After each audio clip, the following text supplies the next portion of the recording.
noon hour is here. Check it out. And you're locked on to Utah's highest rated, most listened to sports radio station. It's my station. It's my station. This is Hans Olsen and Scotty G on 97.5, the KSL Sports Zone.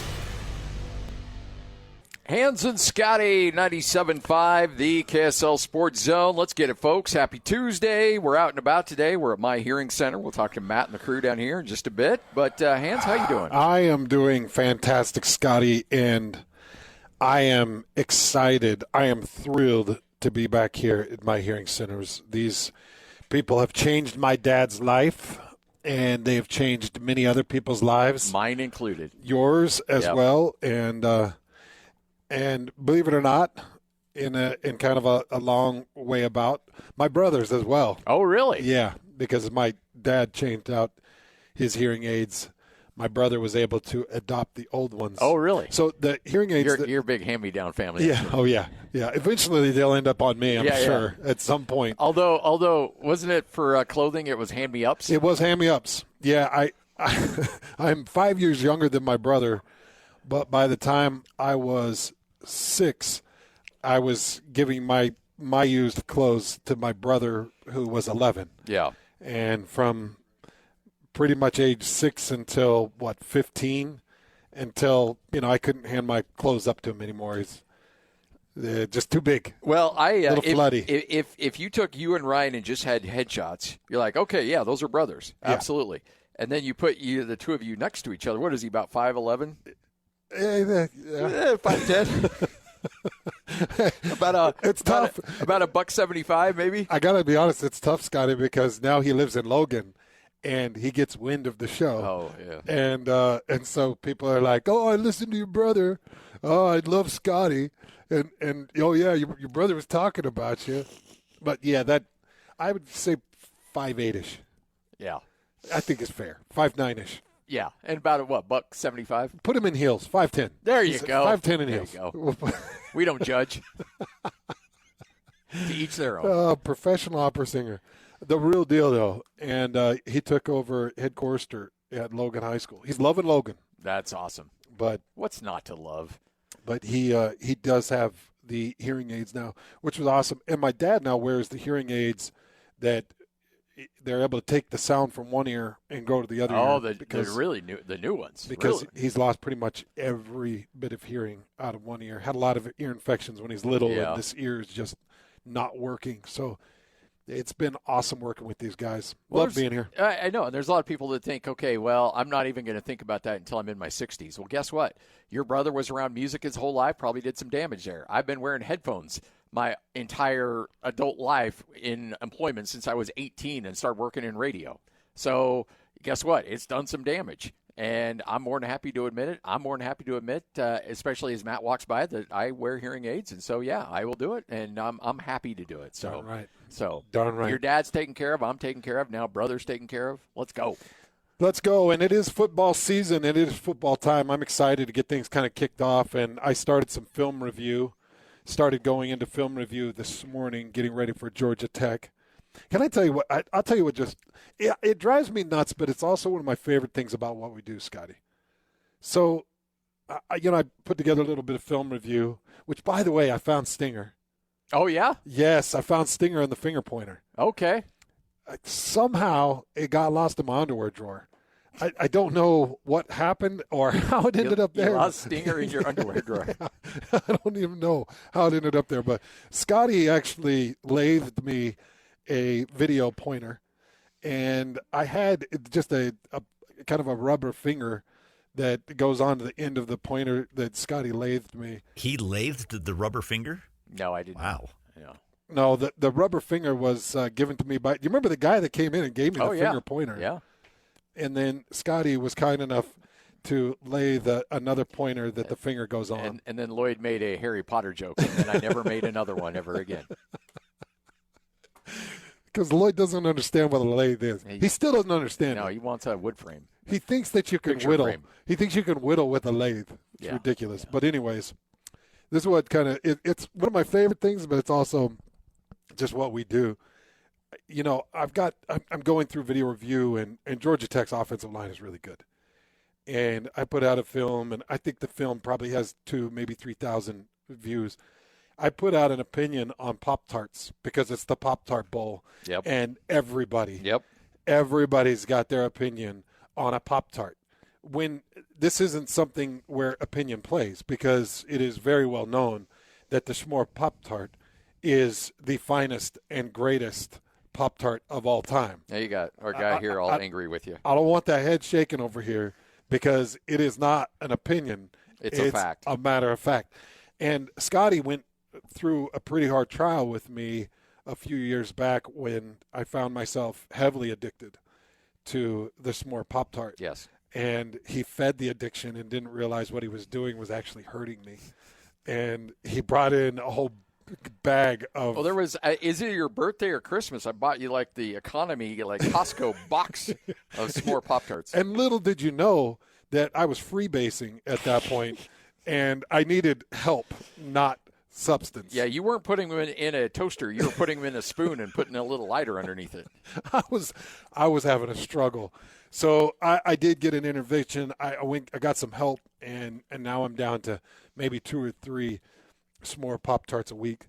But it's the finest and only Pop-Tart that I'll enjoy. Is that a chocolate or a marshmallow topping on the top of it? It's a chocolate topping on top, and it's a graham. So the body is graham. It's been a while since I've had one of those. It's got a marshmallow and fudge interior. That's right, yeah. So it's a marshmallow and fudge striped interior, and then it's a chocolate glaze on top of the graham. And it's not a toastable tart. It's more of, tear Rip the it out of the package wrapper open and go. And let's go, because I want the soft graham part of the tart. I don't want to harden it. If a lot of these tarts, you got to gussy up. You got to dress it up with butter or sugar, or you got to dip it. You got to church it up to make it grand. But the S'more tart, perfect on its own. It just comes ready to enjoy. Stop shaking your head. Connor, what's your favorite then? If you've got a tart of choice, what would be? And don't go like the strawberry sprinkle original either. No, it better be something. The way you're shaking your head so violently, almost shaking the mic off of your head, it's got to be something really great. So what tart is your tart? I love the cinnamon brown sugar. I think we all started with either strawberry or cinnamon brown sugar. Okay. Cinnamon brown sugar go in my top 3. Yeah. But it doesn't hold a candle. And then a wild card pick, strawberry milkshake. I don't know if you've had it. No, I have not had it. It's the best one in town. Hello, Connor. He's always got something, man. I love it, man. Strawberry milkshake. So Connor's down for a good old-fashioned strawberry milkshake. I can tell you've had a tart or two. Oh, well, I don't know how to take that, but I appreciate it. I'm a Pop-Tart connoisseur. Okay, well, I'm headed to Pop-Tart land in about 2 weeks, so maybe I'll bring home a handful for you. Okay, sounds good. Going to the land of strawberry milkshakes. Tarts. Have you guys had the mini Pop-Tarts? Connor, no, we have not had the mini. We are not that far down the Pop-Tart. What's the mini Pop-Tart? No, I've never even heard of it. So they're just mini Pop-Tarts. So they're like little snack packs. So they come in like packs of 4. And have you ever seen these, Scotty? I have not seen these. You guys are missing out. But I'm intrigued. I'm going to get you the number to my helpline. Yes. See if we can get you I'm some Connor, help. and I have a problem. Thanks, Connor. Appreciate you. But anyways, I put out a Pop-Tart opinion, and people are like, oh. A lot of people agree, though. A lot of people agree, but everybody wants to go to the traditional. So I sent out a tweet when I was out of town. I think it was on Monday of last week. And you and I were ships in the night. You were going on vacation, and I was coming back off of a basketball trip. And so I was in my Uber going to the airport, and my Uber driver, all of a sudden the phone rings, and he said, "Oh, hey, it's my wife. Are you okay if I take this?" And he asked, I'm like, "Sure, I don't care." And so the wife comes over the Bluetooth, so I'm hearing the conversation with his wife, and she's like, "Hey, I'm going to buy this for the kids." And I couldn't tell what she was saying, but and he's like, we don't have the money for that. And she's like, "It's Christmas. We have to do it." He's like, "We don't have the money. You know how bad tips have been lately." And just going on about how the economy's down and tips are bad and all this stuff. She's like, "But our kids want it. It's Christmas." He's like, "No, we can't. I'm not getting enough tips to cover that. And that's how it ends. And I'm like, okay, this was a well-rehearsed scheme, and I'm impressed by it. I admire the hustle. You're still only getting 15%. Oh, because that's the going rate. Yeah. And so, that's the going rate of it, too. I admire the hustle. I'm not even mad. So anyway, I tweet that out, the whole interaction that I had. That I'm like, oh, that was kind of a fun scheme, and I admire it. I got 42,000 likes on it. Like, that thing went viral. I'm spitting out hot sports takes all the time, trying to make people laugh. And that sucker caught fire, and it just exploded. Pretty soon it was like, oh, that's these people trying to take advantage, and it turned into, like, all this raging societal war back and forth. And I'm like, no. And I'm getting tagged in all of it. I'm like, I want no part of this. And so I finally had to mute the conversation of my own tweet because it just went out of control. Meanwhile, the Christmas spirit inside Scotty G takes over. He goes to his elders' quorum and starts a sub for Santa to try to put something together for the Super Driver. Didn't you? No. Oh, I didn't. No. I knew it. I was getting hustled. Yeah. And one guy goes like, after the tire shop fiasco, I thought you'd be more than happy to give them all your money. And I'm like, okay, yeah, you're blocked. We're done here. Oh, that's right. And you so did get took. And so I'm like, I'm not in the hustling mood anymore. You got took on a set of tires. Yeah, I don't want to talk about that. But it's just somebody's funny how, laughing themselves all the way to a big Christmas. Oh, I know, but money. It just cracks me up, like how random tweets just absolutely explode, and you have no control over it. I'm excited about this Pop-Tart Bowl, and Kalani Sitake looks very excited about the Pop-Tart Bowl too. Oh, did you see his? Yes. I mean, his whole presser, he's sugared up too. Yeah, they've got Pop-Tarts sticking out of his ears. He's out there toasting Pop-Tarts inside the trophy. I actually had to tweet out one of my favorite lines from the presser as the Pop-Tart pops out of the trophy that they have for this Pop-Tart Bowl. He takes it out. He's like, can I eat it now? And they're like, yeah, we'd like you to eat it now. He's like, oh, great. So he starts eating it. He goes, this is the best tasting trophy I've ever had. Yeah. Spitting debris all over the place. And just couldn't finish that Pop-Tart fast enough. Oh, man. So Kalani's having a great time. And I can tell that Kalani is in a totally different state of mind. Even when I'm just sitting there watching him in a Pop-Tart presser, he's in a different state of mind. And I don't know if it's conducive to higher level coaching. I don't know if it makes him more hungry to continue to press as a head coach and stay up late nights and make sure every detail is figured out. Or if it's, a bit of a, geez, man, I just sold my liquor company and I won my last fight, kind of Conor McGregor deal. Yeah. Because he is very calm and very relaxed. But the truth is, he is now compensated to the level he should be. And he's got a contract that'll keep him at BYU as long as he should be. And it's like, it's nice to see Kalani in that way. Because I've been covering Kalani on air for the better part of 20 years as he's made these runs from southern Utah out to Utah and everything in between with Oregon State and more, trying to find his home back at BYU. And I've never seen him have any level of comfortability, like no level of comfortability. He's always been scattered, wondering, okay, when are we moving? How long are we moving? How long can we be here? How can I get my kids in school here? How long will they stay?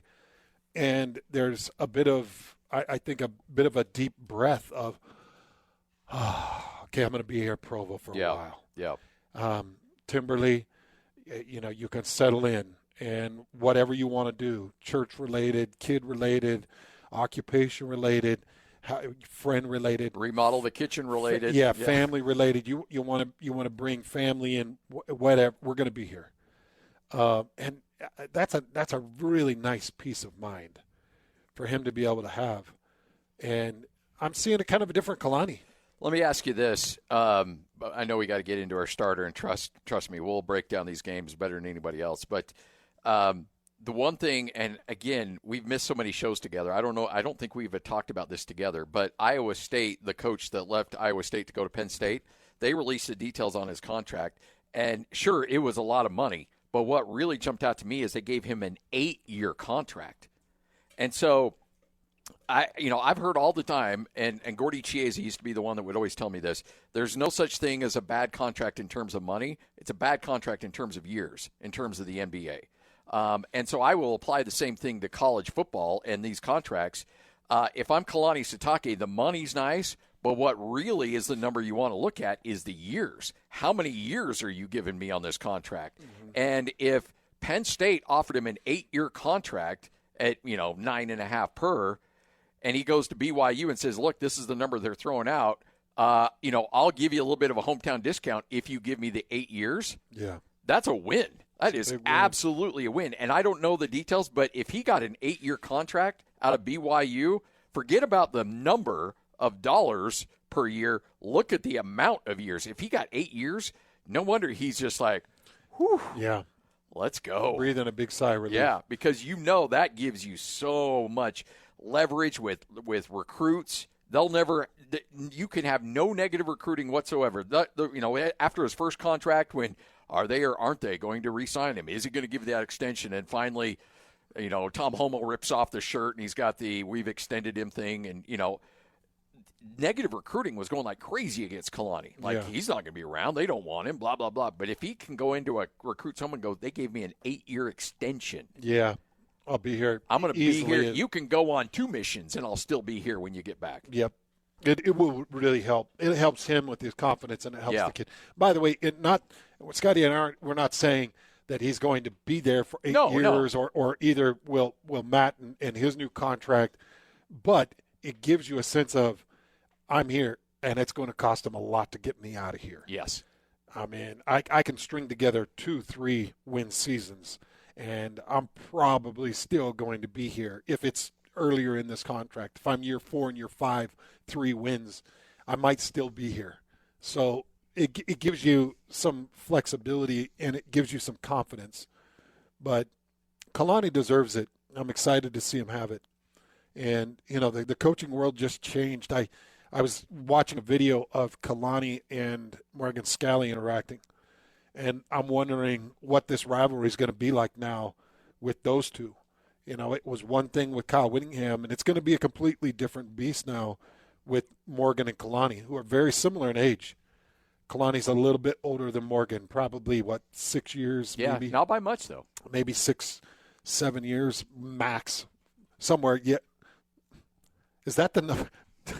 Did I just do? Is 6 and 7? Is that the number? Connor's doing that. Oh, he did the 6-7 on you. Wow. The only reason I know that movement is because of you, Scotty. Yeah. I learned it from watching you. You are right. I learned it from watching you. I bet Connor doesn't even know what that is. Connor doesn't get that reference. Yeah, he doesn't get that reference, but he does get the 6-7 reference. But I don't know. Just a few years older than Morgan. I just think it changes the dynamics of the rivalry. It changes the dynamics of in-state recruiting.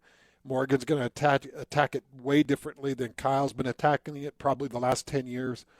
And, with Kyle, I'll just go to my own kind of personal experience with Kyle and Rock and recruiting. And, I was always on Kyle. Hey, you're staying. Like if you're staying, and I know you'll be here for the 10 years Rock will be here or whatever it is.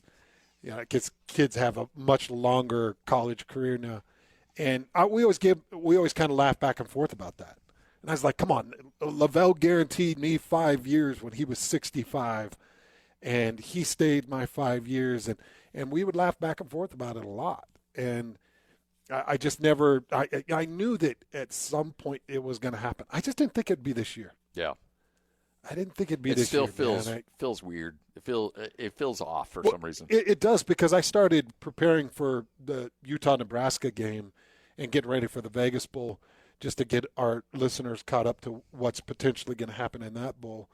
And it's just wild to think that that's going to be Morgan Scalley's Utah Utes.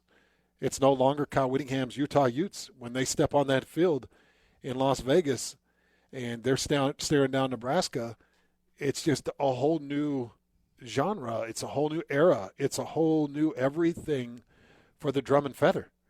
And it's weird to me because it happened so quick. Yeah. We didn't have an off season to prepare, and we didn't see all this fanfare and have 34 pressers, and ESPN didn't run a big special on it. It was just, Kyle Whittingham stepped down. It was so quiet. Would you have preferred Lavelle saying at the end of the season, I'm done, or did you like going into that year knowing that it was his final year? I liked going into the year knowing it was his final year, but it put pressure on us. Yeah. That I think it may have affected our mindset, our training. I don't know. We played really tight. We played really tight because we wanted to send him off with a really beautiful season, and we just didn't. We didn't send him off the way. And that was Kalani. That was me and Kalani and Chris Hoke, and that was a mix of 4 different quarterbacks in that given year. I think if we would have had like a Steve Sarkisian presence, then we might have had a little bit more consistency. But even then, our defense, it would be Jekyll and Hyde at times. We would be unstoppable and incredible, and then we'd be a sieve. So it was hard, man. But I think I'd rather know. Yeah. Because you treat your coach a little bit different knowing it's his last year. You treat him like he should be treated. It'd be like, if you found out a loved one had cancer and is gone in a year. Well, how do you treat them? You treat them different than. Yeah, Christmas is a little different. It's a little different, Yeah. knowing this is the last Christmas. This is the last this. Yeah. And so we all got to make it the last for Lavelle. I really wish that it would have been that for Kyle. Yeah. I mean, he gets the bowl game, I guess. Yeah. And so he gets one game, and this team gets one game to celebrate. It's not enough. But it's not enough. Yeah. No, it's not enough. Because that's going to be Morgan's team. Yeah. I just look at it, I'm like, that's Morgan's team. He is the head coach of that team stepping on the field. Yeah. So I wish it could have been a little bit different, but it is what it is. It is what it is. It is what it is. And in my small interaction with Kyle or anybody close to Kyle, there is no crying. There is no complaining. There's no finger pointing. There's no backbiting. There's nothing. There's none of that. It's exactly how I would expect Kyle Whittingham to step down and move on. However it happened. Mm-hmm. He's going to do it like a man. Oh.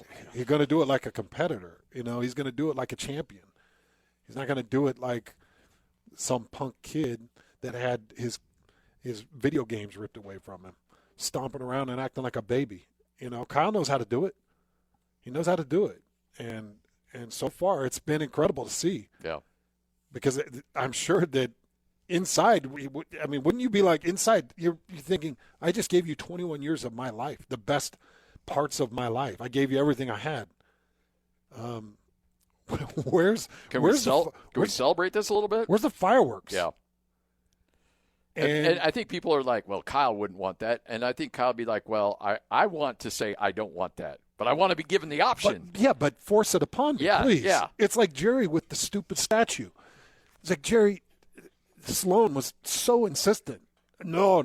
Statues smash you. Like, yeah, that's Jerry. I don't care what you want, Jerry. I'm sorry. We're doing it for you. We're going to go against your wishes. Yeah, and deep down, Jerry would have been very happy about that. And it should be. Yeah. Jerry should already be by Stockton and Malone. Yes. Out in the quadrant. It should.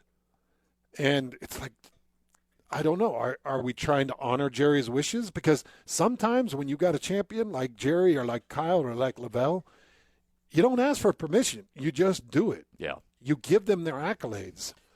And if Kyle's done coaching, if he's done, then there's got to be something done immediately.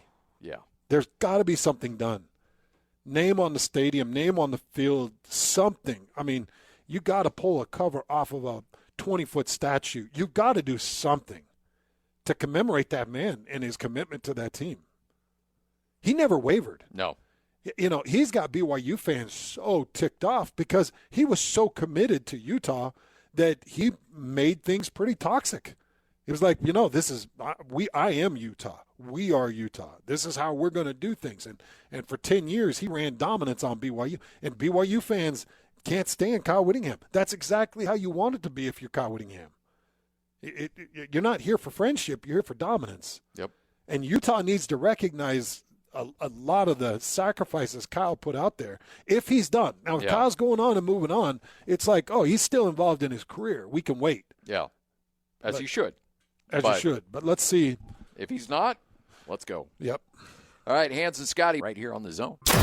Number one. Miss any part of the show? Every moment of every show is available in podcast form by searching Hans and Scotty on your favorite podcasting platform or online at KSLSports.com. This is Hans Olsen and Scotty G on 97.5, the KSL Sports Zone.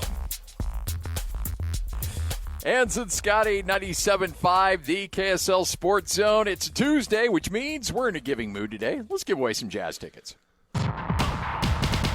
It's Jazz Ticket Tuesday, and your chance to win tickets is right now.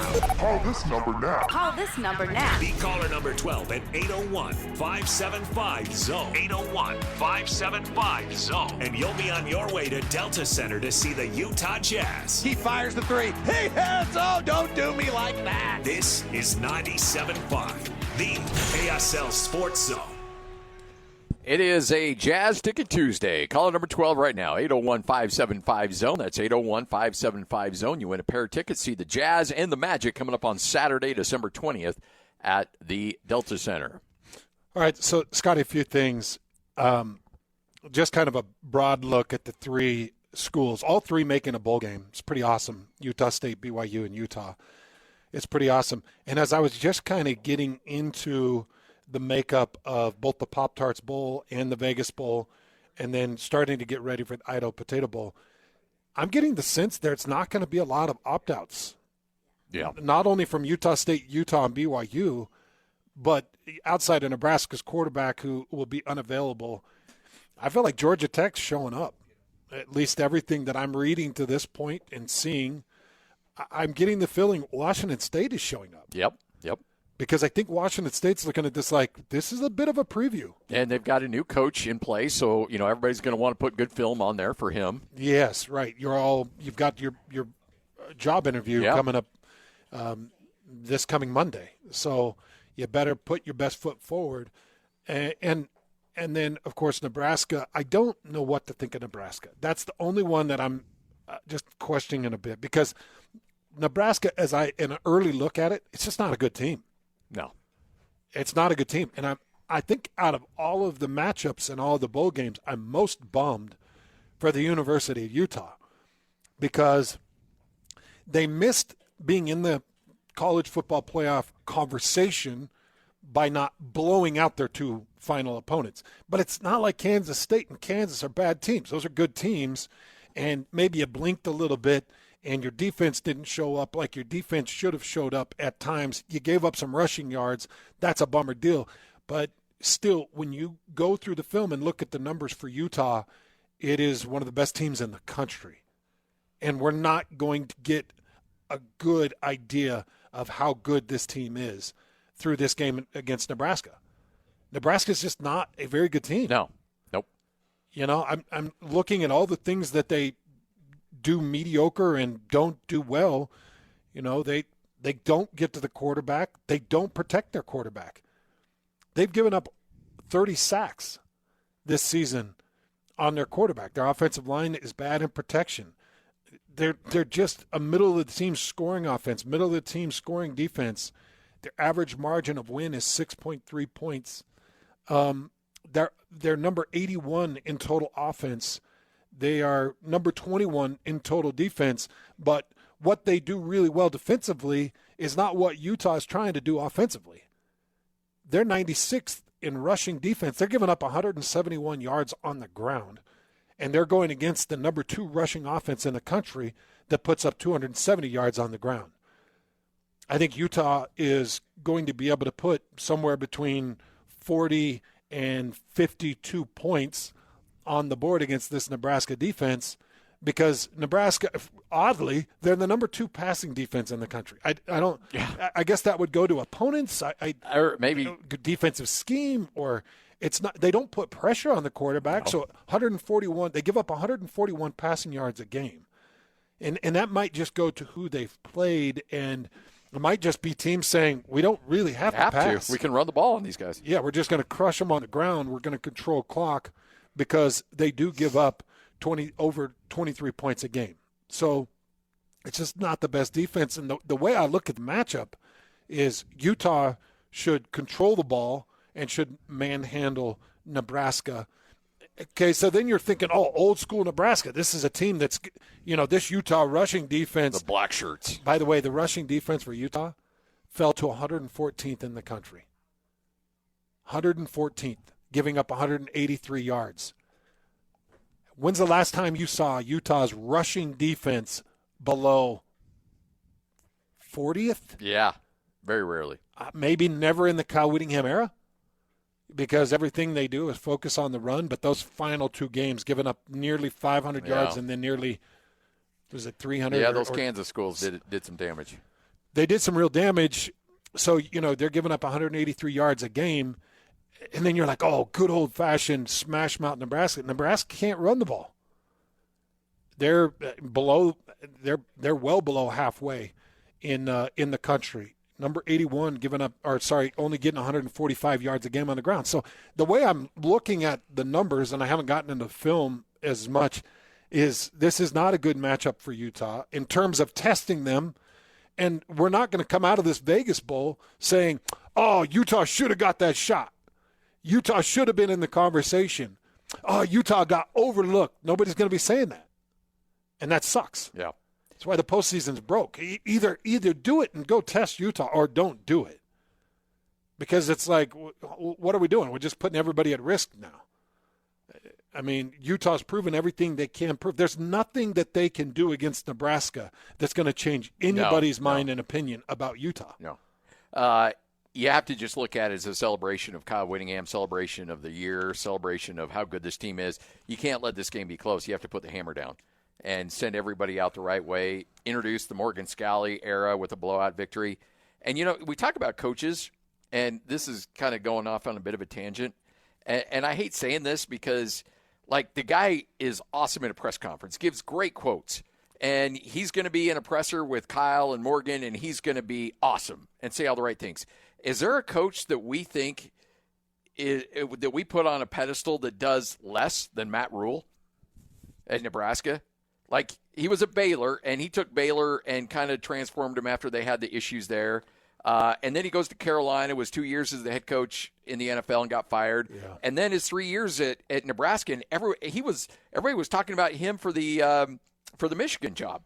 And he's gone 5-7, 7-6, 7-5. Yeah. And everybody thinks the world of this guy. What is his pinnacle? What is he? It's probably that late run at Baylor is about the only thing I can think of that really puts him on a pedestal. But here's the thing: you hear the guy talk, and you love him. He's great in a press conference. He says all the right things. He delivers messages that resonates with people. But at the end of the day, you look at wins, losses, and it's not really there. Mm-hmm. And I love the guy. Don't get me wrong. I would love to interview him. I'd love to spend time around him. But when it looks at results on the field, you just don't really see it with him, especially as of late. How did Utah end up with this Nebraska team? How did this happen? How is it this? It's because the ESPN overlords said this is where you're going, and that's where they end up going. They finished 2-4 in the final 6 games. Bad losses to Penn State, lost 40-16 to Iowa, got beat by USC, lost to Minnesota, barely beat a UCLA team that Utah opens up the season on the road with, and UCLA had some better moments than that as they kind of went through the season, but beat them by a single score is all. Yeah. And they finish the season 2-4 in the final 6 games. Raiola goes out, and Latif has to finish the final 3 games of the season. Yeah. And there's just nothing doing it. It's not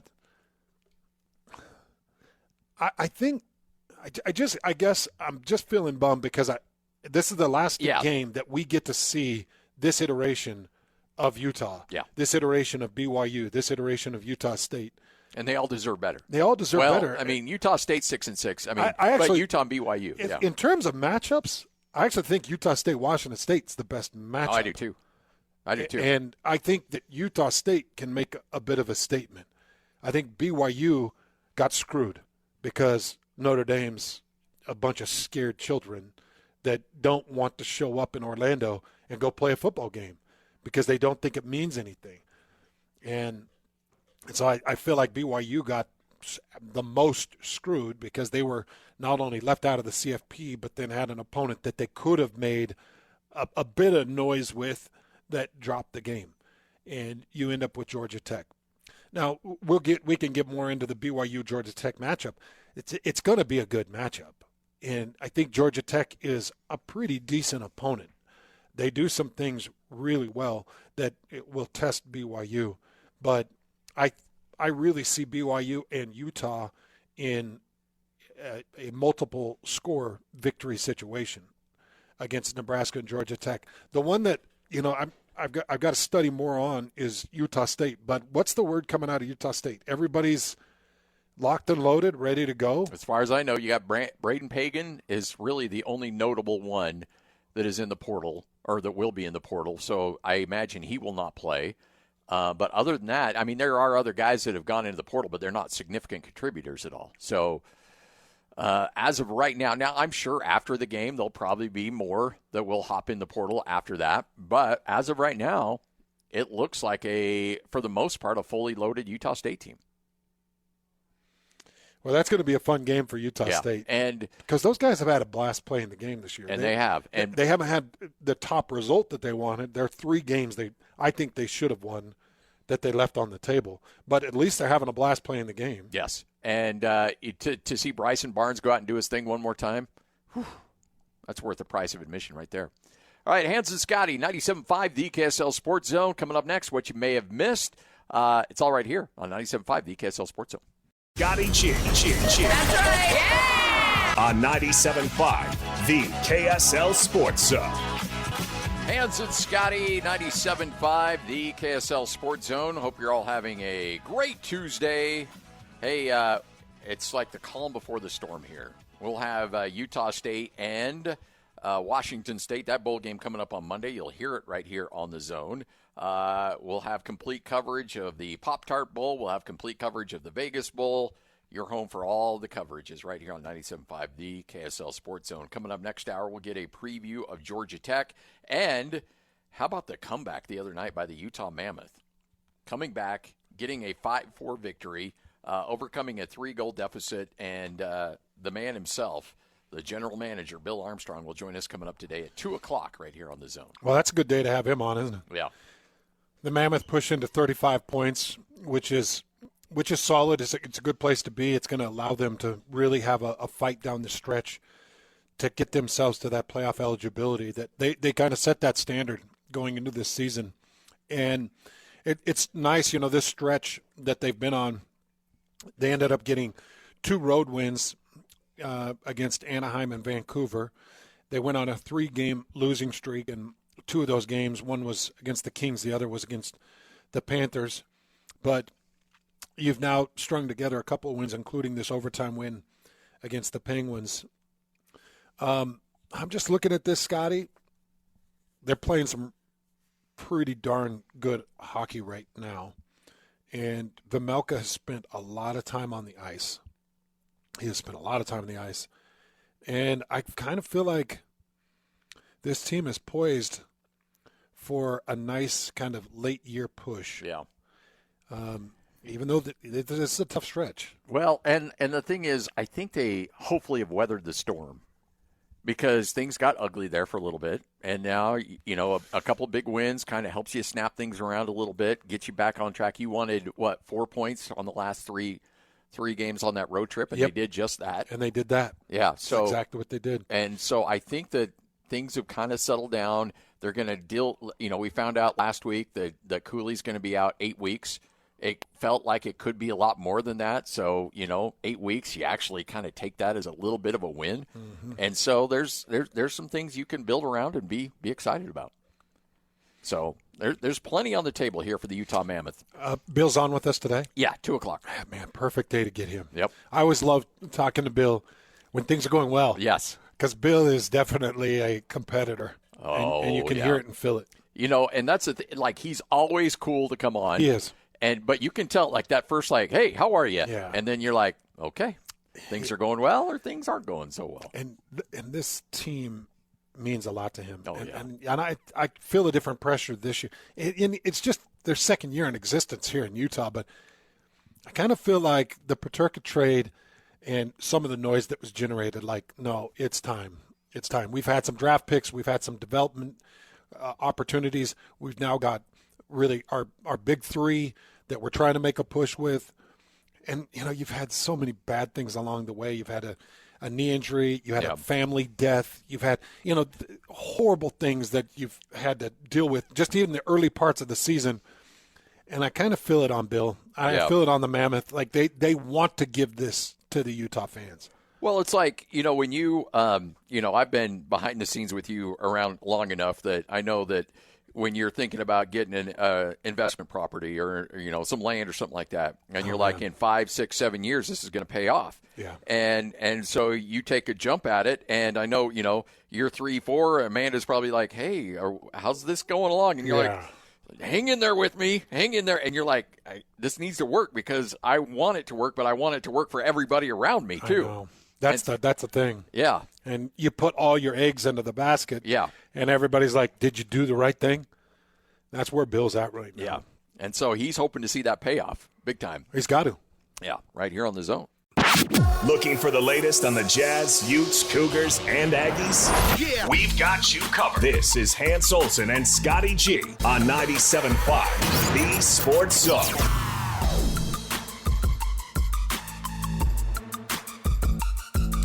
Hans Olsen, Scott Gerard, 97.5, the KSL Sports Zone. Kicking off the second hour of the program. Coming up in about 25 minutes, we'll get an inside look at the Georgia Tech program.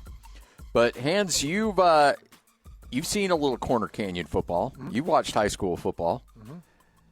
Can a coach who's been recognized as one of the best high school coaches, not just in Utah, but in the country, in Eric Kjar, can he make the jump to the collegiate level as he is the new head coach at Weber State? Yeah, he can, and I think he will. A couple of things about Eric Kjar. Number one, he's a QB genius, and he understands good QB play, the importance of it. So I think he really gets just the origins of football, how to make a great football team, what it takes, you know, the components to make a great football team. I think that he's a chemistry guy. You don't hear anybody leaving the Corner Canyon program being and moaning about how I was handled and it was ridiculous. I was tied up and hazed and like there's no scandal coming out of Corner Canyon that I've ever heard. Not that I know of, no.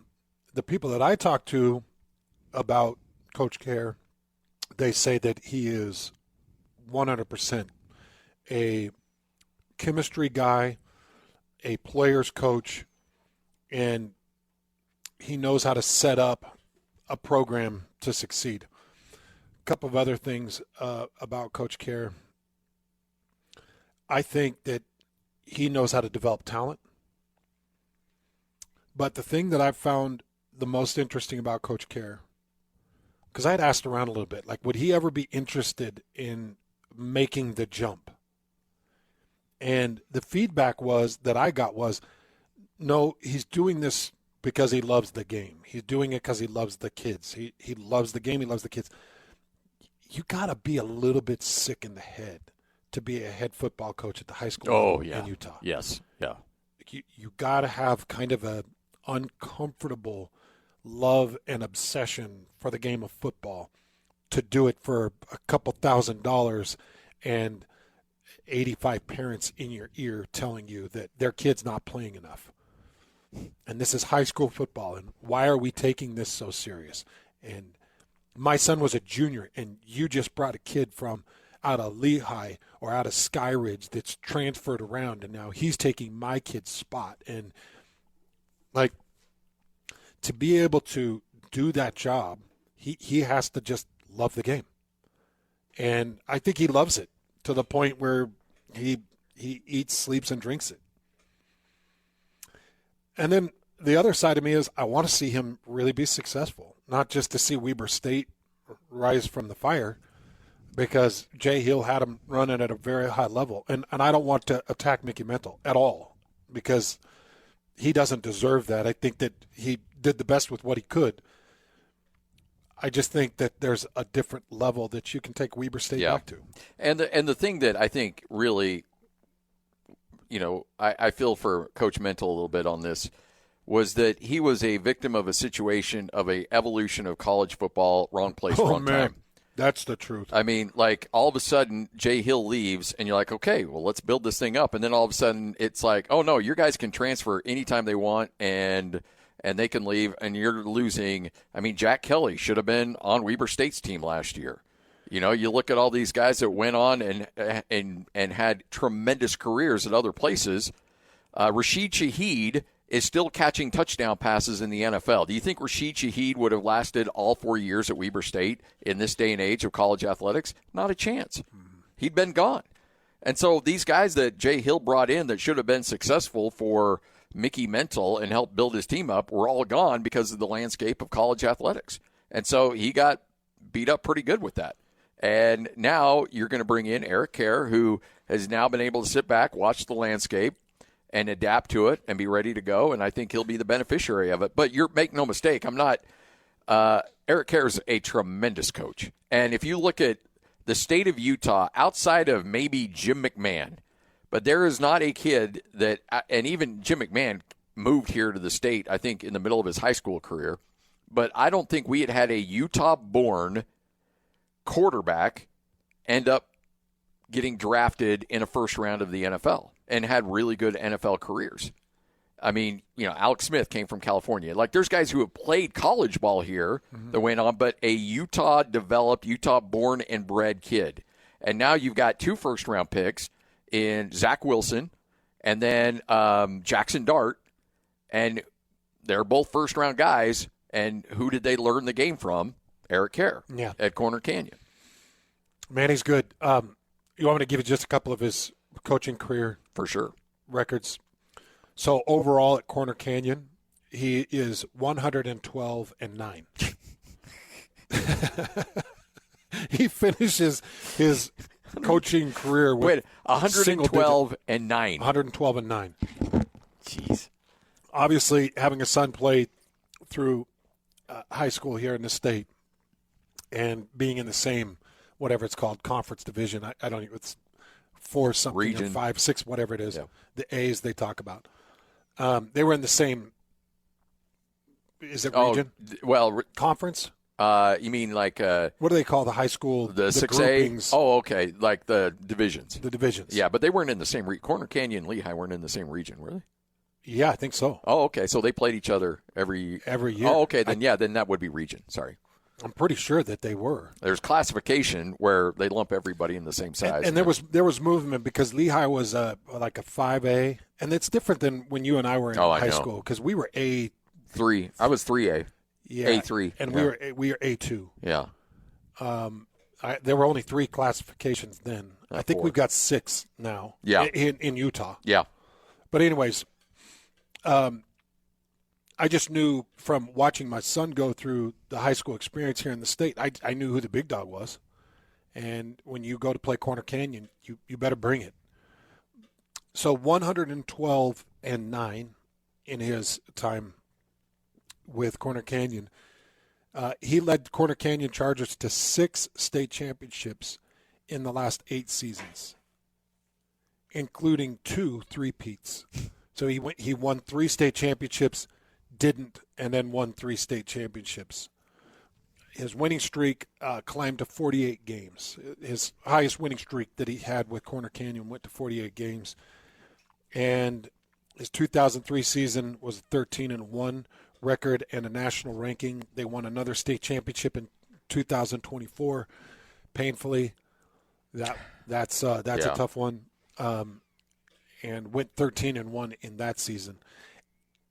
And really, he's done it with good talent, but I've also seen him do it with not the best talent in the state. So I know that he's a heck of a coach. And I expect him to do great things at Weber State. And that's the other thing, though. It's like,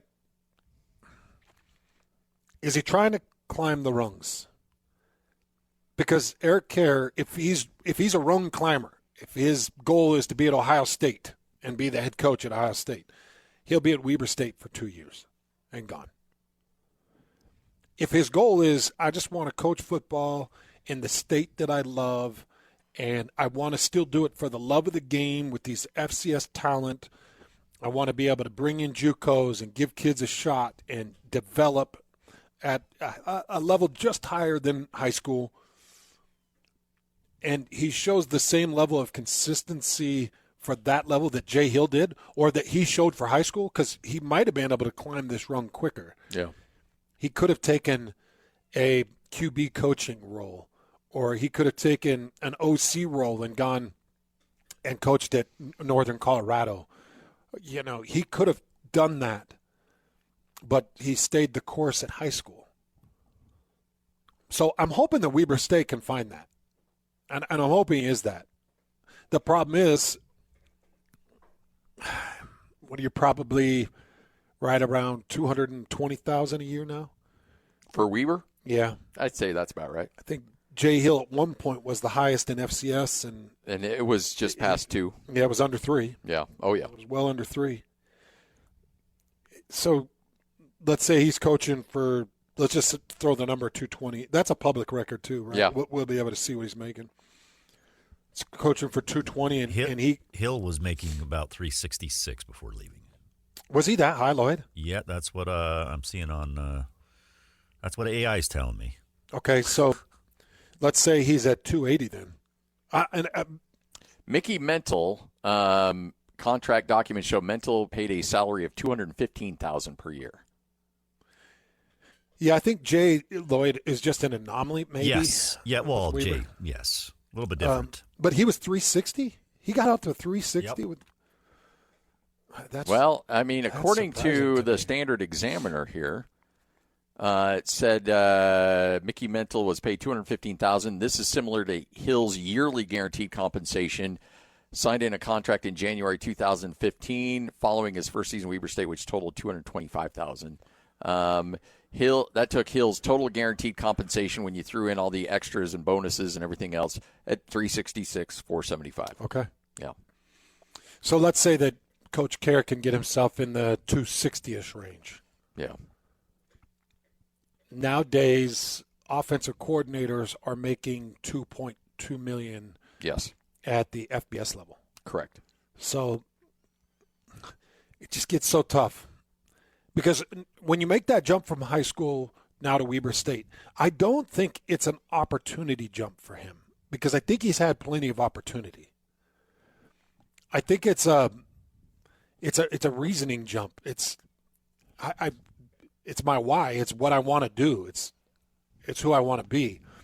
Problem is that changes real quick when you show that you can win.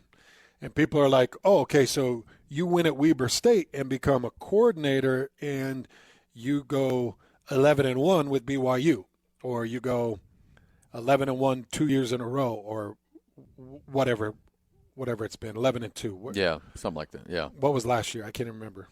10 or was it 10-2? 11-2. 11-2 to finish. Yeah. After the Colorado win, like no, that's 10-2. Sorry. Okay, so that's what they do. That's Yeah. what you can do with a Weber State head coach that can win. There's a precedent that's set. So, and you know he's going to go win. I would think so. I mean, that's the question. You always wonder whether it's college going to the NFL, and then there's high school going to college. And I tweeted out, like, if anybody can make the jump, it'll be Eric Kjar. And somebody goes, well, Joey McGuire made the jump, and it's doing just well for him. Okay, well, if you give Eric Kjar $28 million to build a salary, I bet Eric Kjar will win at a very high level. Joey McGuire was a 500 to sub-500 coach until finally the oil money started pouring in for Texas Tech, and they started saying, okay, we're going to go get talent. They got talent, and now he's a top 4 in the college football playoff. So I understand Joey McGuire has been very successful this year, But understand, there's a reason why he's been very successful. He is, yes, a very good coach, but you also need to have the horses. And money is going to bring you the horses. Now, Eric Kjar at the FCS level isn't going to have those same kind of resources. How is he going to do putting together talent? He will be a tremendous in-state recruiter. And when you have guys like when Jackson Dart calls a recruit and says, hey, go play to Eric Kjar. You see me? I'm playing on Sundays. You see me? I was a first-round pick by the New York Giants. Like I'm playing in the Big Apple, and people love me here because I'm busting my butt. But it all comes back to Eric Kjar and how he taught me to play the game. You tell me that's not going to hit home with recruits out there? Absolutely. It will. Another thought on Eric Kjar. So he's mid-40s right now. Probably 45, 46, somewhere in that age. And that's really late to get started in a college career. Exactly. I was going to bring that up as well. Really late to get started in a college career. And if his idea and goal is growth and million-dollar contracts with FBS schools, then it has to be a quick turnaround, and he'll be out of there fast. Because if let's say he spends the next 3 or 4 years with Weber State, now we're talking about 50s. And I'm not saying that a coach can't do great things from age 50 to age 65, giving you a 15-year earning range. Yeah. But, he's kind of just right there in the golden glory years of coaching. Yeah. By the way, this conversation makes me want to throw up, but yeah. Oh, I know. Well, I think of it from my perspective, like leaving radio and jumping into coaching. It just – oh, yeah. It seems overwhelming, and I know he's been doing the coaching thing, so he's not changing occupations, but it's a dramatic jump. Well, you and I have talked a lot about what if we explored this option or did this or that? And we're like, man, if it was like 15 years ago, yeah. Yeah. But now you kind of get settled in and you're buying braces and you got major expenses with college and weddings and all kinds of stuff. And you're like, I'm not in a risky mood anymore. Yeah. And to his credit, he's like, hey, let's roll the dice. Let's go. It's wild. Yeah, because, you make your name and you find your foothold and you're feeling good with the level of success. And it's kind of crazy to think, well, we're going to unplug and we're going to go take over the Denver market. And our salary is going to double, but expectations double. So here we go. It's a big move at age 45, 46, 47, wherever he's at. I know he's in the mid-40s somewhere. But I expect good things from him. I wonder what type of autonomy they're going to give him for assembling a staff. And I wonder what he would do with a staff. I'll tell you one thing. The first thing I would do is I would look at some of the great minds here in the state at the high school level, because there's some great high school football. If you're going to go the high school football coaching route, there's some great high school football coaches here in the state. And I would look at guys like I think that the offensive line coach at Lehigh, I think he's got 8 D1 offensive linemen now, or 9 D1 offensive linemen that have D1 time. I think he just signed out 2 more D1 players. That's crazy. I go look at Jason Anderson. I'm like, okay, he's a developmental king. He played in the NFL for 6-7 years. I just go take a look at it, because the problem is, now with an offensive line coach, I'm able to offer you 60, 65,000, something like that, probably. And your coordinators are maybe 120. Exactly. I can't go pluck some coaches off of Colorado State's fallen organization, because that coach was making $184,000, and I'm going to come here, ask him to come take this $65,000 job. Let's get your foot back in the door. That guy's like, I got to find money, man. Yeah. I got to make money. And I don't know, like a guy like Jason Anderson, extremely successful in all areas, but it's like, I know that guy loves this state. He's got family in this state, loves the game of football. Like, he's the type of guy I go talk to. Yeah. Plus, he's loyal to a fault. And I find guys that are loyal. I find guys that are high developmental. I find guys that want the shot, too. Yeah. Like, okay, what are you in it for, Coach? What are we in it for? If I do join up for $65,000, like, is your goal to stay here and keep me at $65,000 for the next 8 years? Or is your goal that we're all going to go on this journey together? Because look at this over the years, Scott. You look at the different journeys we've watched from guys like Jan Jorgensen to Kalani Sitake, guys like Sharif Shah, who they're working as an attorney in the state, and they decide that they're not getting out of that what they want. And you got to know what the journey is. And so, Coach Kjar, what's your journey, man? Yeah. Like, how far do you want to go? Or is it just Weber State? Because Jan's the kind of guy I would look at as my DC. Now, I don't know salary-wise going from a linebacking coach at Utah State to a defensive coordinator. My guess is he's probably $100,000 somewhere. Yeah. I'm sure his contract's probably public. So, that might be a bit of an increase, but certainly a big increase in responsibility. Wouldn't you say it's somewhere around $100,000? I would say so. Or somewhere, yeah. Somewhere close to that. I mean, all right. So, how do you feel about that? Yeah. We can get you close to $100,000. We'll keep you close, but you come in, you get your coordinating duties. But then it's like you're going to be leaving Bronco Mendenhall's wagon. Yeah. So, Bronco, what is your goal and your direction and your destination? Is it Utah State permanently? And, Scotty, I kind of feel like it is. Yeah. That's what I've been led to believe. That's what you've been led to believe. Yeah, when Bronco hangs it up, I think Bronco's done. I think he's done. Yeah. And I don't think he's trying to use Utah State as a stepping stone. I think that this is a lifestyle for him.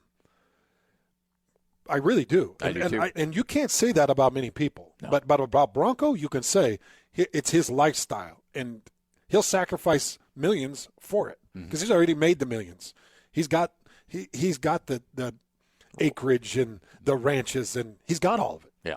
So his lifestyle is Cache Valley, Logan, Utah, the Aggies, and building it out. So if you're Jan, you're like, okay, so is this my lifestyle for the next 8 years? Let's say Bronco finishes out. Or do I jump on with Coach Kjar? I become a defensive coordinator. I start developing, and then we take the ride with Coach Kjar. It's just funny. My brain goes everywhere, Scotty, because as you know, when we were starting this show, I had an opportunity to hitch to a coaching wagon, and I would have been paid about $36,000 when it was 12 years ago, and I just couldn't do it. Yeah. I couldn't do it. Now I'm watching the coaching journey, and it's pretty awesome. But I've been here just soundly chopping away with football analysis and having a blast calling BYU games and having a blast talking sports with you. But it's, you look back and you're like, man, that would have been a major life adjustment. Yeah. It's just funny you bring this up because the Coach Kjar stuff throws me into a whole deep realm of what ifs. And how does that work. And so I'm going to be watching Coach Kjar very closely. I think he wins. This is my guess. Over the next 2 years, you'll see a nice bump in Weber State production. You'll see Coach Kjar either take a major offensive coordinating role at a Power 4 FBS and then get an opportunity maybe at a lower Power 4 FBS or a Division I group of 5 FBS. Go take the head role at that or continue on with this coordinator. I just think he's going to grow in this. I agree. In this world of college football. Yep. But that's not why Weber State would hire him, right? Weber State's like, what's your goal? I want to win. I can do that here at Weber State. Well, you saw what we did with Jay. Jay stuck around for 10 years. He could have left us for 7 consecutive years. He could have left us. He stayed. We paid him. We made him the highest paid at FCS level, and this community loves him. Hopefully you can keep him around. That's what I believe, and certainly that's going to be the hope. But the big hope is win. And I just respect the heck out of Weber State for thinking outside the box and just saying like, hey, let's roll the dice. Let's get crazy here. Let's go. I do too. 97.5, the EKSL Sports Zone. Number one. Miss any part of the show? Every moment of every show is available in podcast form by searching Hans and Scotty on your favorite podcasting platform or online at KSLSports.com. This is Hans Olsen and Scotty G on 97.5, the KSL Sports Zone. Hans Olsen, Scott Gerard, 97.5, the KSL Sports Zone. It is bowl season, and we're fired up. It'll be BYU and Georgia Tech eating some Pop-Tarts down in Orlando together and helping us break down a little Georgia Tech. Joining us now, he is Chad Bishop, Georgia Tech beat writer for the Atlanta Journal-Constitution. Chad, how you doing? I'm doing fantastic. How are you all? Good. What's the Georgia Tech mindset going into this game? Goodness, that's a great question. I think there's two parts. Number one, this is a team that started the season 8-0, had college football playoff aspirations, had a real chance at making the ACC title game, and then the bottom kind of fell out and lost 3 of 4, lost to rival Georgia. All those dreams and hopes and aspirations went by the wayside, and they were kind of sitting there at the end of September, kind of what happened.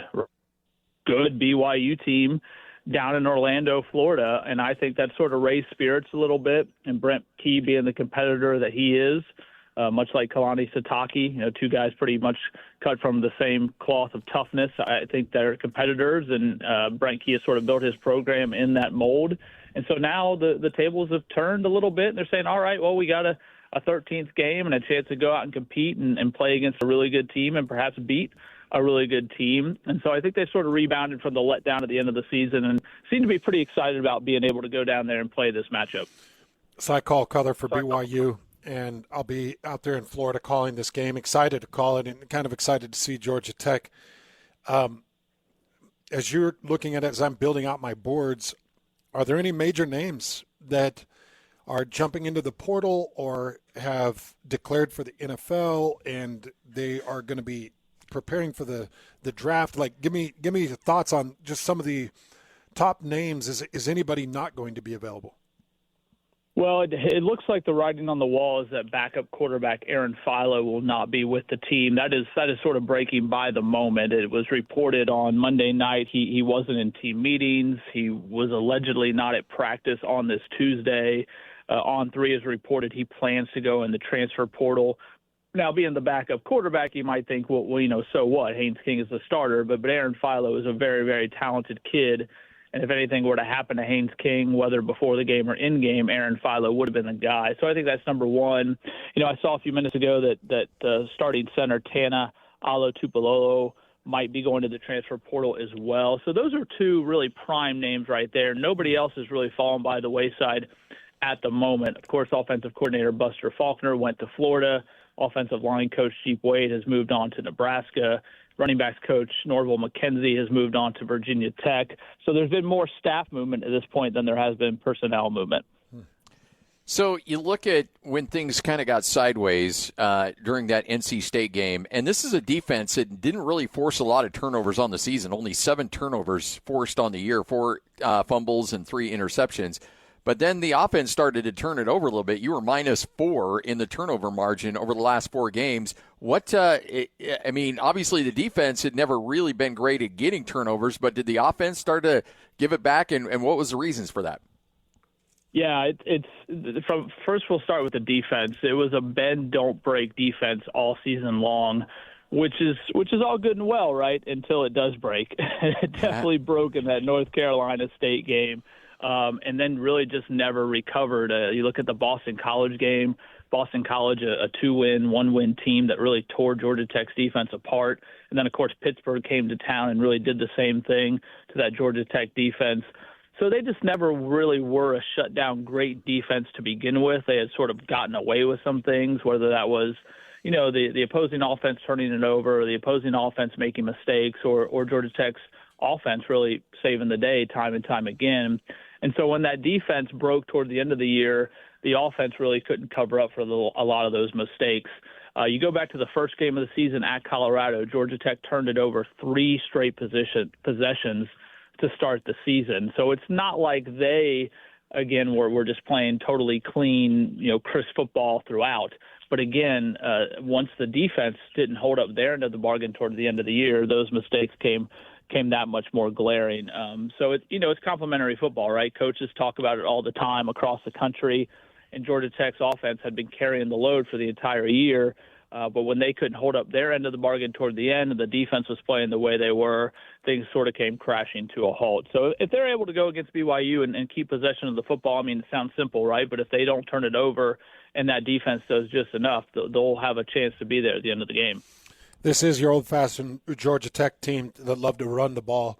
And as some of my just early look at it, Haynes King, the quarterback, leading rusher, and then it kind of goes between two rushers and Malachi Hosley and Jamal Haynes. Is that correct? And what are some of the other components of the run game? Because I've only started into the Georgia film this morning trying to understand this team, which I thought they actually played, at least the first half so far has been a pretty competitive game, seems to be.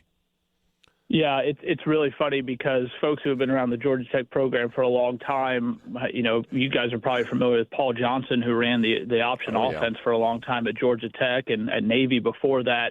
And they went away from the option and hired Jeff Collins, and that didn't go well. And they brought in Brent Key, and lo and behold, a few years later, they're basically running the triple option again. You have a running quarterback, you have two outstanding running backs in Jamal Haynes and Malachi Hosley. And then they give the ball to a lot of their wide receivers, whether it's Jordan Allen or Bailey Stockton or Malik Rutherford. So there's a lot of option elements in it. They're just not going to line up in that traditional triple option look. But Haynes King is going to fake some tosses. He's going to run some counters. He's going to run some quarterback draws. Their running backs are going to run the toss sweeps. They're going to go in between the tackles just as much. So there's a lot of variance to this rushing offense. There's a lot of eye candy, a lot of window dressing. They're going to motion a ton. I think I saw a stat the other day that like 36% of their snaps have some sort of motion element to them or something. I mean, these guys are moving all over the place. The tight ends are shifting from one side to the other, and they're not afraid to hand the ball to all sorts of different people. But it starts with Haynes King, the quarterback. I mean, that's why he was a Heisman Trophy contender, finished 10th place in the Heisman Trophy voting. He's going to run the ball a ton. He's going to get beat up. He's going to hobble. He's going to limp. He's going to hold his shoulder, but he's going to take a licking and keep on ticking, as they say. And he's really the engine that makes it go. So if BYU's defense can sort of get to him and stop him in the ground game, they'll have a really good shot at stopping that Georgia Tech offense. There's some at BYU that, first off, they thought they would have a shot at maybe being at least in the conversation for the college football playoff. That didn't happen. And then they were starting to gear up for Notre Dame, perhaps in that Pop-Tart Bowl, and then Notre Dame decides to take their ball and go home. And so now it's Georgia Tech. And I think there might be a same level of, well, shoot, it's Georgia Tech. But this does seem like a Georgia Tech team that if BYU comes and they're not playing their A game or they feel overlooked, this Georgia Tech team, they're more than capable of going in there and getting a W. I think that's right, because the way I look at it is BYU, from my thinking anyway, is a very, very established program, right, at this point. Like, they're a team, to your point, that is competing for a college football playoff bid. Georgia Tech is still on the build. This is only year 3 under Brent Key. They went 5-7 in his interim season, in which he only coached 8 games. They went 7-6, 7-6. And then, boom, they were 8-0 and finished 9-3. So they're still climbing. So from their standpoint, to go down to Orlando and to beat a program like BYU, who is established as they are and as good as they are, would just be such a feather in the cap for this 2025 season for Georgia Tech, and really a springboard into what Brent Key is building. So not to say the game is no less important from the BYU standpoint, but, yeah, I think from a motivational standpoint for Georgia Tech to be able to go down there and to get that win over such a solid program would be huge for that Tech team moving forward. What a wild way for the ACC to work out the way it worked out, where a Duke team that Georgia Tech beat early in the season, they find the tiebreakers, they get themselves to a championship game, an ACC championship game, and then they beat the one team that might have been able to work its way into the college football playoffs in Virginia. Just talk about how, I guess, disheartening it might be if you're Georgia Tech, you see the tiebreakers lead to Duke, and how they've kind of handled that. Because I'm wondering if that plays into a bit of the preparation and the mindset that they come into this Pop-Tarts Bowl with.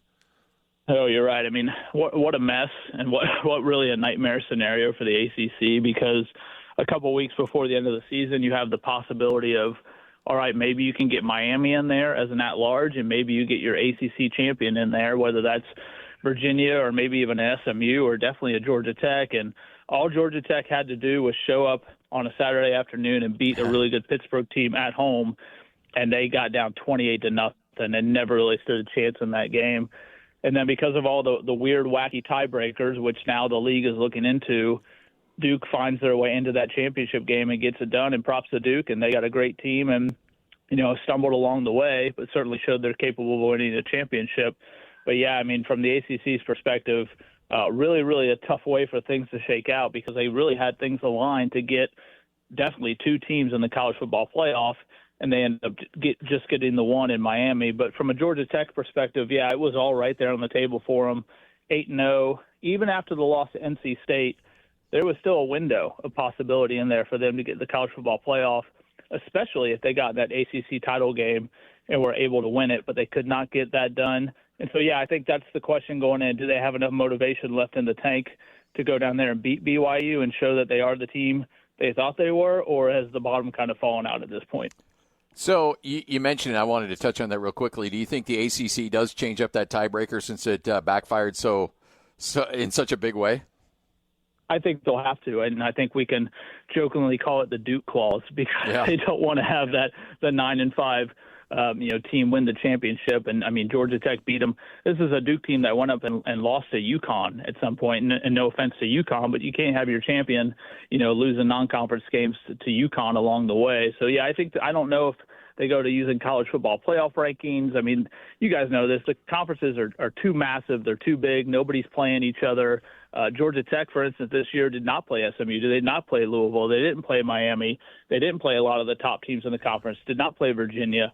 So it's very capable to say, well, maybe Georgia Tech didn't have an argument for being in there if they would have won the tiebreaker. So, yeah, there's got to be a way to figure out tiebreaker scenarios moving forward. I definitely think they'll look at it here in the offseason.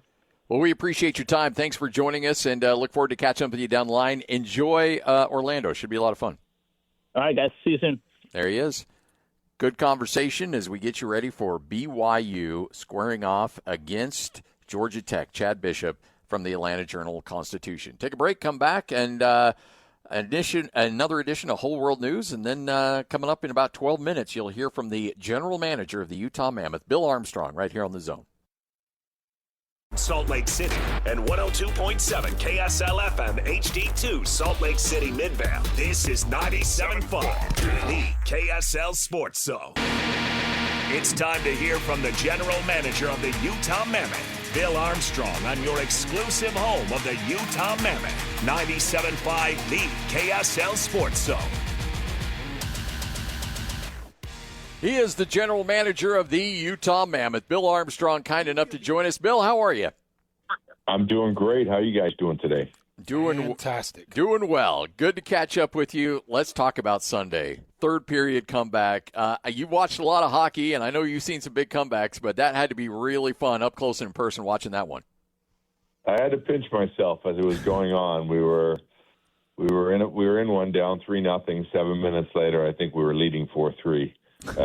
So it was truly a great comeback, and all the credit to the boys and the coaches. They did a great job of believing, and once we started scoring, we didn't stop. So it was good. It's a weird thing in this game that I've come to understand, Bill, is it is a game of runs, and you can get hot and you can get streaky and you can find the gap. What is it oftentimes where you find the gap, the net becomes too large, and things seem a little bit easier? What typically happens? Is it a lineup? Is it a matchup? Is it a different line, a line change? What is it that happens in those moments? Well, I think in that game that, we just were very simple about it. We had a guy go by and just kind of screen the goaltender. At the same time, we had a shot on the net, and then we had a follow-up from the D-man. And, the next thing, 2 seconds later, Marco Carcone scores. So it was just one of those things. We just started putting pucks at the net, and they started going in. And I think you got to do that. It's not rocket science here. For us to score goals, we got to put pucks and players at the net. We do that. Good things happen for our team. When we get too fancy with passes and we were passing off too often. We stopped shooting the puck and we stopped going to the net. It's hard to score in this league. So I think for us as a team, it's a little bit challenging. We got, our team has to be constantly reminded of that. But I think, as we move through the season here, they're starting to get it and starting to improve. When you get a stat sheet or you're looking at a box score, what's the first one or two stats you look at? Is it, shots on goal? Is it shots? Well, nowadays they have so many stats. Yeah, I know. Yeah. You open that thing up and you're for us it's pretty simple for us. There's a little bit of the inside game like I talk about it, and there's advanced statistics that show how we do on that inside game and going to the net. When we do that and we've got high shots, good goaltending, and we can throw a power play goal in there, we win 100% of the time. So it's not. There's a formula in the numbers there, and it comes with a lot of simple play, but it really starts about getting in on the inside for our team. When we're dug in to play in front of the net and put pucks there, good things happen for our team, and that's going to be a test for us tonight. Boston's got some big D. They're much improved since we last seen them, so it's going to be a dogfight tonight for us. Scotty and I were just talking about some of the recent success, and it's been nice to see this team coming back together. But, Bill, just talking about the big picture and where the Mammoth currently sit, they're tied for 8th in the West with 35 points and 35 points through 34 games. Just talking big picture, talking about Western Conference picture, talking about the Central Division, how do you feel about where you stand right now, Bill, and the level of hockey you're seeing played? It's good. We live in a world that, with this year, it's a condensed schedule. We're one of the only teams that have played 34 games. There's some teams played 31 games. They've played, 13 to 14 to 15 games on the road. We've played 20. So we've been hauling. A lot of our schedule has been on the road. There've been tough matchups and tough grinding. So for us, where we are right now is, to be honest with you, is where we kind of expected to be. We got off to a little better start than we thought, but in reality, this is kind of where we thought we'd be right in this grind. If we could grind this through and stay in the race right up until Christmas, our schedule breaks a little bit and gets a little bit better. But right now, we're grinding on it. We got 2 big games in the road right now, and it's been a battle. Just because of the amount of road games that we've actually played and how many games we've played in a small period of time here. Tough back-to-back, Boston, Detroit, to close out that road trip. What are the keys, to make sure you close out this road trip with some success? Ooh, that's a great question. Boston is a good team. We've got to play a smart road game. Very, very simple. No turnovers coming out of our end or going into their end. If we can do that, and we can play on the inside, we can get our guys in front of the net with some screens and get some shots from everywhere. I believe that our speed and skill could kind of take over, and it's going to be a battle. They play a hard-fought game. They're nasty, they're big, they're mean, and they're gonna test us. So it's going to be a great game for us tonight. When we were talking to you last season, Bill, remember I got to go out to Pittsburgh and I got to go watch a Penguins game in that venue. And that is a tough crowd. That is a tough place to get a win. I mean, that is an iconic place, isn't it? So just talk about the magnitude of being able to go in there to start this 3-game road trip to get that win. That's a tough place to go get a win. Yeah, it was funny because we rolled in there and it was snowing. It was just a mess, and I don't know if that city exactly handles snow that well. So there was cars spinning out. Our guys were pushing cars up hills to help people, and then we got on the bus. We got stuck going up the hill. Wow. I took that as a good omen. We battled our way into we finally got to the game. We walked a few blocks, and we finally got to the game. But I knew right away it was going to be a tough game just because we couldn't get into the building. So from that point on, I liked the way our guys responded in the sense they stayed with it. It did not go our way. We kept playing well. And, it's like you said, it's a hard building. Sidney Crosby and the boys, they're pretty good hockey players. They got a great record this year. But I love the way that our group kind of stayed with it and just kept pounding the rock. And eventually it broke in the third period for us. And we took over the game pretty quickly and ended up winning overtime. So I love the fact that we get off to little momentum with a big win and a big comeback. It helps you. It gives you some energy on the road.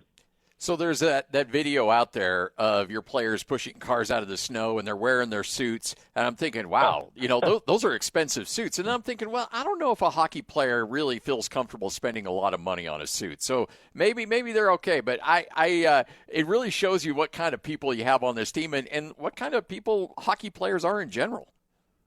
Yeah, I mean, there are some unbelievable kids in our team, and they're not only good hockey players, they're good human beings. And that's what you love about our sport is, from the hospital visits to the school visits to getting out to the rinks, the local rinks for the kids.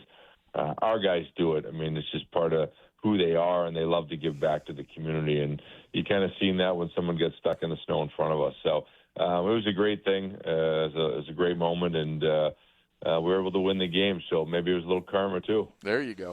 Hey, Bill, I wanted to ask you about Daniel Boot a little bit. Just what are you getting from him on the ice, kind of in the early stages? And I think I saw him put up a point in Pittsburgh. Just talk about what you're getting from Boot.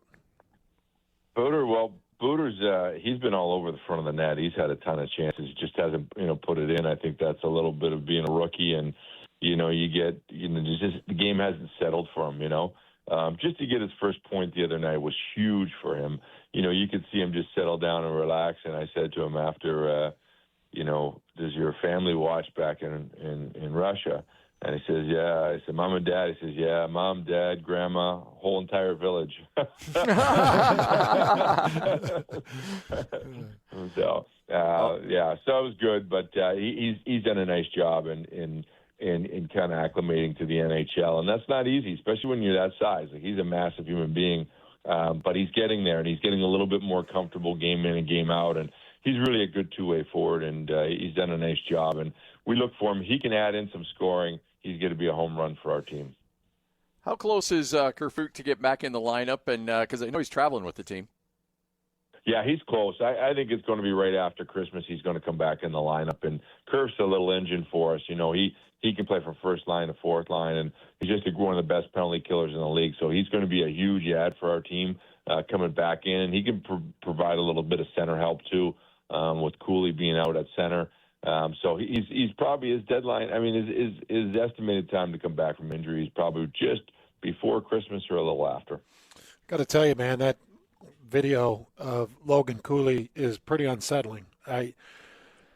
When you see a leg wrap around a post and bend the wrong way, and it scares the crap out of me as a former athlete. It's pretty horrifying. Kind of walk us through where Logan Cooley's at mentally right now. Well, it's an injury that's going to heal naturally on its own. So I think he's a little bit relieved in that. He knows he's got a chance to come back and play in the second part of the season, which I think he's really excited about that. It was just an unfortunate incident. And I think, he'll come back into our lineup, probably around the Olympic break, some point in time around there. And, he'll be a little bit shy. But then your natural instincts take over once you get a little confidence on and coming back, and you go back to playing as hard as you can. And it's one of those things. It was a fluke thing. And certainly you hold your breath as a GM with one of your stars going down like that. But the good news is it wasn't too serious, and he's got a chance to come back in and help us make a second half push in the season. Bill, am I mistaken? I thought I saw him back on the ice in that game. I know, he did. He tried. That's insane. He tried to come back and play with his knee a little wobbly, and God bless him. But I think he made the right choice. The game ended pretty quickly after that. But yeah, he's a hockey player for sure. It almost feels like you have to have a really strong coaching and training staff to protect these players from themselves sometimes when it comes to injuries. Well, they do. There's some warriors out there for sure, and sometimes you got to pull them back a little bit. But there's a lot of guys that play through a lot of things, a lot of injuries that most some professional athletes in other sports wouldn't go through, and that's just a hockey thing, I think. Where they'll push themselves through it. There's goodness about that for your team, especially in the playoffs. And a lot of times guys get criticized because they're not at their best in playoffs, but a lot of times they're banged up and they're just trying to give her what they can. So, Bill, I've really set my understanding of the standard of physicality with the Florida Panthers. They were my introduction into this league, and I felt like the Mammoth really held their own in large parts in that game against the Panthers. How are you feeling about this team's physicality, being able to match with a Panthers team that I feel like, they brought home the gold just based off of their overall physicality and nastiness. How do you feel like this Mammoth team is coming along when they've got to face something like that in the postseason? Well, I think it's something your young players have to go through, and your team has to go through, and they've got to play teams that have that grit, and they kind of get a little bit of confidence from it because for 2 periods we kind of went toe-to-toe with those guys. And I think there was a lot of goodness in that game, and we take from that on our ability to play physical and compete with them on a physical level. So I think it's something we gain confidence from, and knowing, hey, that we go into play a team like that in the playoffs, we're going to do well and we can exceed. That's part of us growing as a young team, is getting to being more physical and being able to compete against those teams. And I think the size of Daniel Boud and the Simashevs and the Lamoureux also coming in are going to help us compete. I know a lot of people are excited, looking forward to the Olympics, but if you really want to take a peek into the future of the Mammoth, you got the World Junior Championships going on as well with a slew of players on that Canadian team, correct? Yeah, I mean, Kobo Duan and Aginla and Caleb Denoyer are all on the team, so that's going to be exciting to watch them. 7 players in total we have in the tournament, and that's really the elite of the elite that play in that tournament, and you get a really good indication of who's going to be a good NHL player and sometimes superstars in the National Hockey League by the way they play at that tournament. So most times when they're younger, it's kind of more of an older tournament, a 19-year-old tournament. But if you can make it as an 18-year-old and play in there, that's pretty impressive too. But it's a heck of a tournament. You go to those games and you're seeing the best of the best at that age, and it's an incredible tournament. How has T.J. Aginla responded to some of those corrective procedures that he went through? Well, I think right now he's fully healthy and he's flying. We really liked what he did in Kelowna. He switched positions. He went from left wing to center and kind of got in there and just cranked it up. Like, for him, he put up points, but it's also the way he played. I love the fact that, he played both sides of the puck, not only good on the defense, but good on the offense. And he produced some points in his position. I think that's going to help him grow. And I think with Team Canada, you're going to see, I'm pretty sure they'll put him on the wing and let him play with a pretty good centerman. So you get a chance to see him score some goals and have some impact for Canada. Yeah, awesome. Well, Bill, we appreciate it as always. Have a great week, and look forward to catching up with you again here very soon. Thank you very much, gentlemen. Have a great weekend. Back at you, Bill. There he is, Bill Armstrong, general manager of the Utah Mammoth. Oh, man. Logan Cooley's, that video is the worst. Yeah. And honestly, 8 weeks, you actually are like, that could have been a lot worse. A lot worse. I still can't believe that he tried to get back on his skate. Of course he did. That's just nuts. And Bill's like, get him off the knee ice. Was loose. It's like, yeah, it was loose. It was a full hyperextension. He ran his kneecap directly into the goalpost, and his skate went into the net. His body went outside of the net, and his knee stuck hard on the post. I'm surprised that doesn't have a little bit more breakaway. I understand that they've got to make it a solid hold, but you would think, like for instances like that, you need it to break away. That's the whole idea behind it. From what I understand, they've changed the breakaway process of the net. I was going to ask Bill about that because they've gone through a couple of different ways to fashion those uprights to the ice, and the breakaway, from what I understand, is a little bit more difficult than it used to be. When I say used to be, I think like 10 years ago. Yeah. It wasn't that long ago. I think that they made it more of a sturdy hold. Well, I can see both sides of that, but boy, when you got a leg wrapped around that thing, you'd like a little bit more give for sure. Yeah, because I'm trying to think through it. Did the upright ever move? I don't think it did. I don't think it ever broke off the post. Yeah. That's something that we could talk to Jay about, too. Jay spending so much time in those nets and being around those uprights probably understands the exact amount of pressure it takes to move them. But we know this. It takes more pressure than a kneecap running squarely into it at about 22 miles per hour. Well, I mean, coming from an experienced tender, what did you did you kind of test that a little bit to see how sturdy those were? Oh, man. Yeah, actually I did. I would imagine. I leaned against it because I'm like, okay, could it take my weight and pressure? And I leaned against with all my weight, and it didn't move. So yeah. I don't know exactly that's how not many a lot pounds of of weight pressure these it days. takes. Yeah, it is, Lloyd. It's still 255 pounds. Lloyd, so help me if you transition this into a Bowflex conversation. Dude, why would you even do that? I wasn't going to bring up a Bowflex. I see how – because you brought it up like almost every day last week. No. When you was gone. He brought up – No. I don't even have a Bowflex. I didn't say you did. Why do you keep bringing up Bowflex? I don't even have a Bowflex. I was mistaken when we were talking about. I'm like, you're looking svelte, big. I said, is that Bowflex working out for you? And you said, I don't have a Bowflex, and that's when I found out you didn't have a Bowflex. And then you made Bowflex jokes over and over and over while I was gone. Why are you making Bowflex jokes? I don't even have a Bowflex. Wow, Scotty. Because okay. I think all right. He felt like it got. I see how this is going. Okay. Yeah, I know exactly how this is going. You just love to bug me.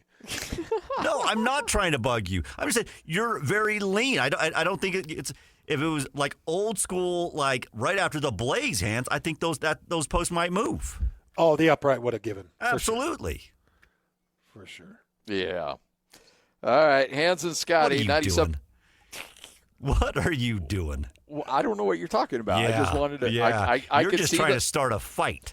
That's what you're trying to do. A playground fight. I could see the path you were going, and I was trying to. There was no path. Scotty's going to get us all in a meeting because I'm gonna bark at Lloyd. Then Scotty's going to have to step in, and I'm not bulldogging anybody these days. Then we're going to end up because you don't have a Bowflex. No. Yeah, Connor will bulldog you. Our Pop-Tart fueled tech getting in the way of all the confusion. By the way, were you a big Pop-Tart consumer in college? Did Kalani, did he knock back the Pop-Tarts back in the day? Because back in the day, Pop-Tarts were really inexpensive. Yeah, like you could pack up on a lot of those. They were. Because just watching Kalani and his eyes light up when that Pop-Tart just popped right through that trophy. He was so excited. He was just on cloud nine. He was so happy about it. I think all of us in college, Kalani included, we were in survival mode. And whatever Food for Less was putting on 10 for $1. Yeah. We would get I remember they had those stupid Jiffy Pop tins. Yeah. The ones that you put over the element. Yeah. They had those on a sale. I ended up buying like 20 of those and burnt probably 18 of them. Oh, yeah. Those were impossible to cook right. It was such a waste of money. But anything Food for Less was putting on any type of discount. I was thinking back to the Food for Less shopping days in 1996, 97. And the prices. Oh. We're talking about cents, 38 cents for canned goods. No, the reason I brought it up is because whenever and it would happen like once a month or so, the grocery store by our apartment would have a ramen noodles 10 for $1. Yeah. And when that happened, we'd go in that apartment complex like a conch, go, and everybody was just like, woof, right to the store and buy hundreds of ramen noodles. Yeah. I think back in that time, you could easily feed yourself for an entire month under $50. Easy. Oh, easy. Yeah. Because I'd do is I'd cook 3 boxes of macaroni and then incorporate 3 cans of chili to do a chili mac that would sit in my fridge and was accessible in any given hunger urge, that I could just take a few scoops of that, stick it to the ribs. Yeah. And at least feel like I could sustain life. Because you get done with a workout, and you come home, and back then, they couldn't so much as give you a stinking bagel. No. Nope. now I watch these guys. They walk out of their little lifting session and they got all these energy bars and really ice cold protein drinks, and I'm like, this sucks, man. We got screwed. Dude, I watch when I'm traveling with Utah State, they'll go to a practice, and as soon as they're walking off the court, there's somebody there with a smoothie. I guarantee it costs like $6 or $7 a smoothie, and it's got all their vitamins and all the antioxidants, like all the stuff they need. And he it's hit crazy. you with a 6, 7.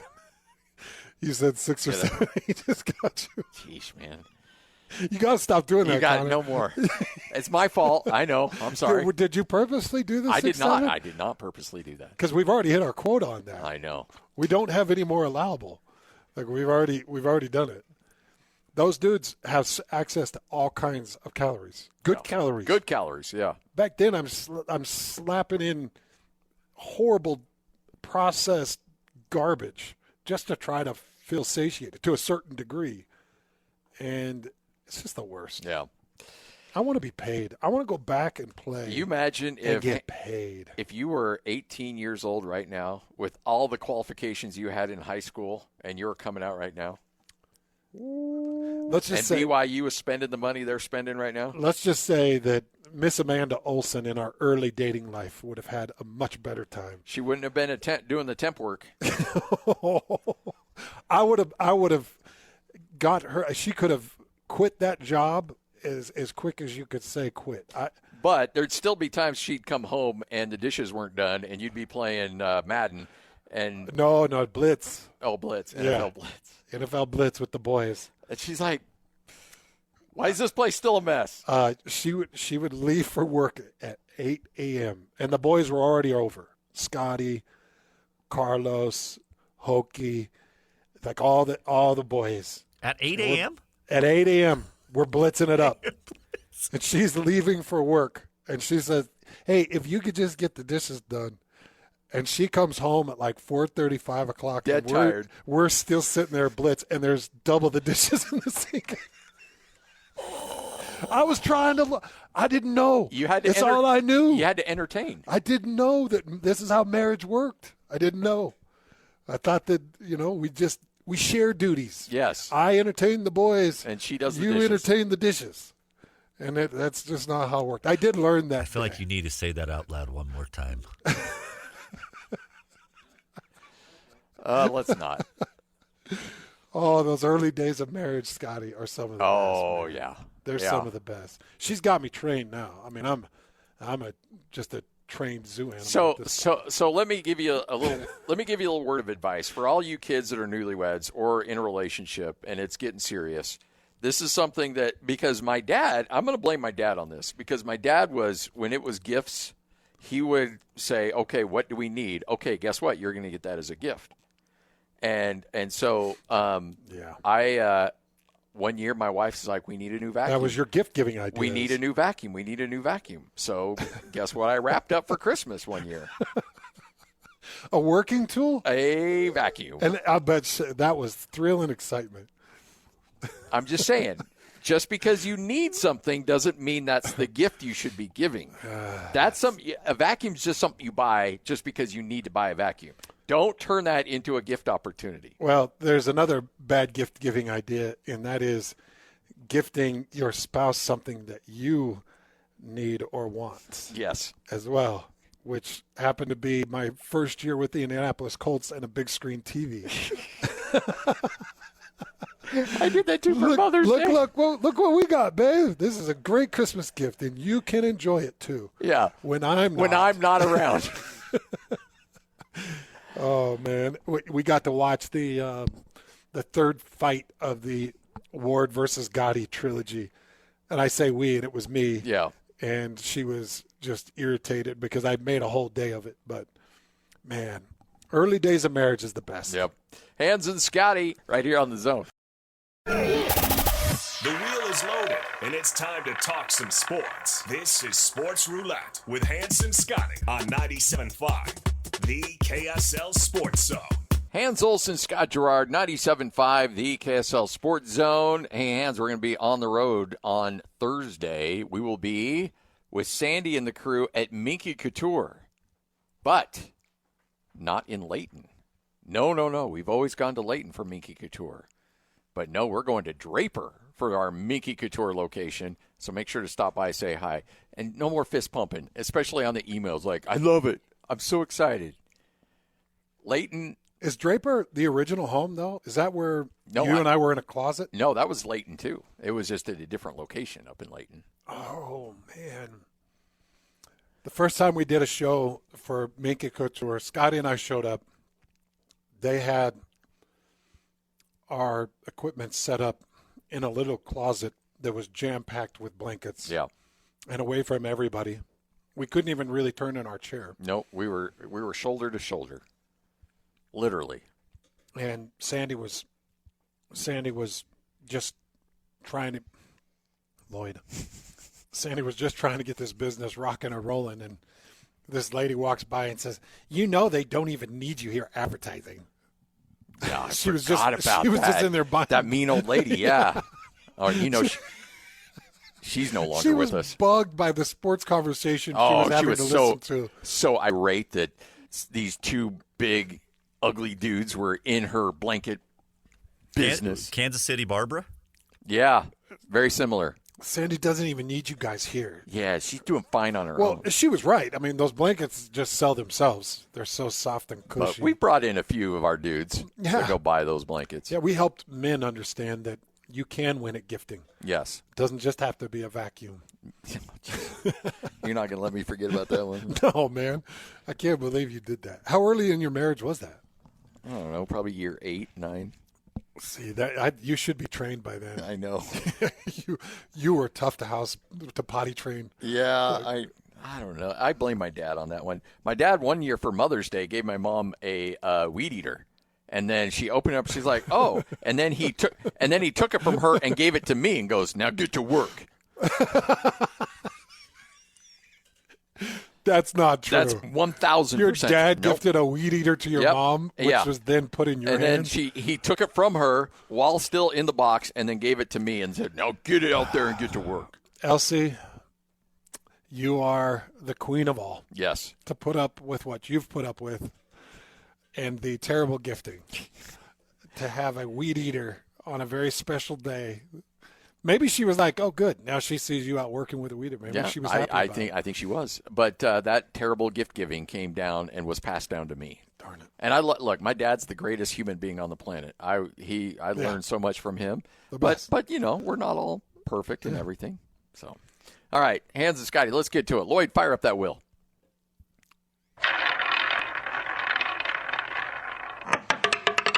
Jazz Ticket Tuesday. It's Jazz Ticket Tuesday, and your chance to win tickets is right now. Call this number now. Call this number now. Be caller number 12 at 801-575-ZONE. 801-575-ZONE. And you'll be on your way to Delta Center to see the Utah Jazz. He fires the three. Hey, Hanzo, don't do me like that. This is 97.5, the KSL Sports Zone. All right, caller number 12 right now, 801-575-ZONE, 801-575-ZONE, and you win a pair of tickets. See the Jazz and the Orlando Magic coming up on Saturday, December 20th at the Delta Center. Again, be caller number 12, 801-575-ZONE. All right, Lloyd, spin that wheel again.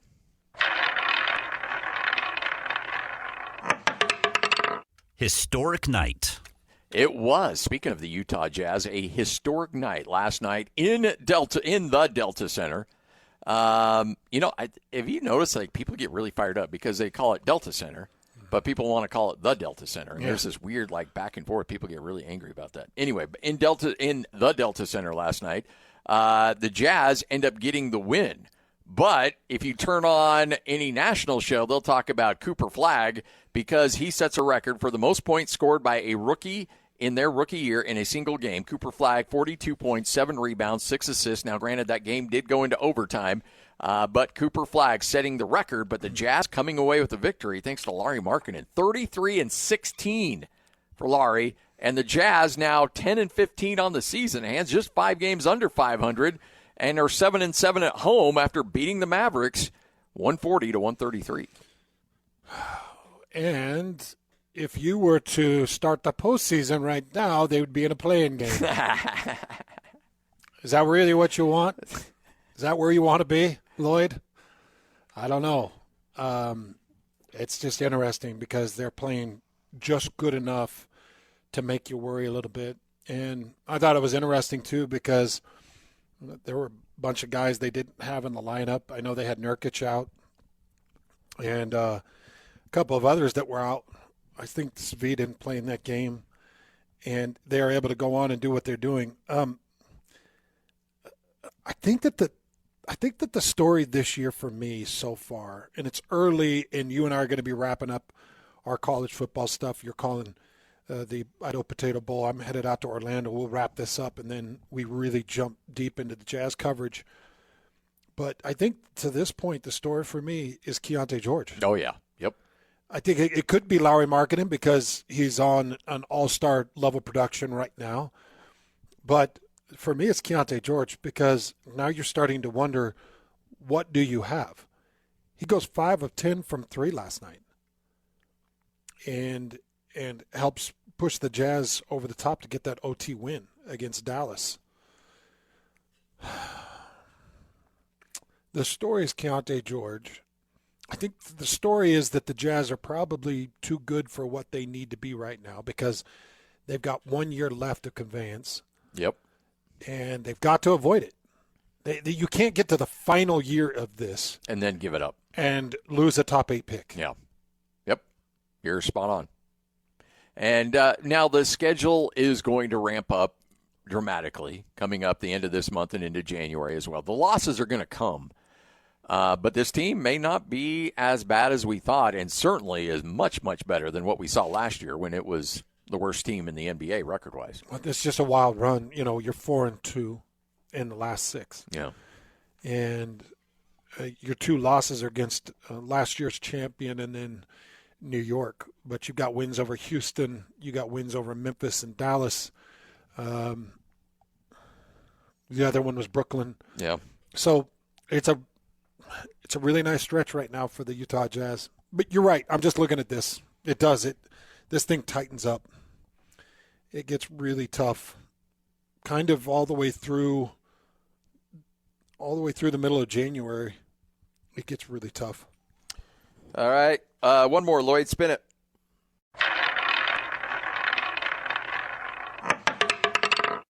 Postseason awards for the T-Birds.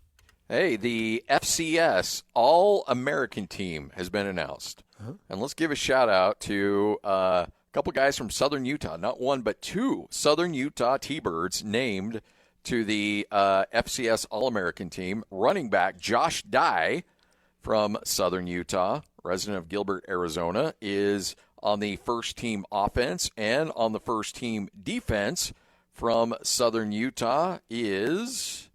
Lando Brown from Garden, California, 5'11", 215-pound edge rusher, Lando Brown. So you got 2 T-Birds on the FCS All-American team. Nobody from Weber State, and I think there's only one other Big Sky player on the list, and that being an offensive lineman from Montana State, Titan Fleischman, and he's from Pocatello, Idaho. So there you go. Congratulations to those 2 guys. And I don't know, did you play with, I don't know if Joshua Dye, is his dad James Kidd? I don't know. Because you played with him, didn't you? Yeah. I mean, it could. It says he's from Gilbert, Arizona. Then it wouldn't be. Okay. Because James is here in Utah. James is doing fantastic stuff in business here in Utah. We saw one of his sons at BYU. Yeah. So I'll have to look, but I don't think that's James' son. I mean, I wouldn't be shocked or surprised with that if it's that level of athleticism. But. Oh, yeah, for sure. But, again, he is a All-American. That's awesome. Good for him.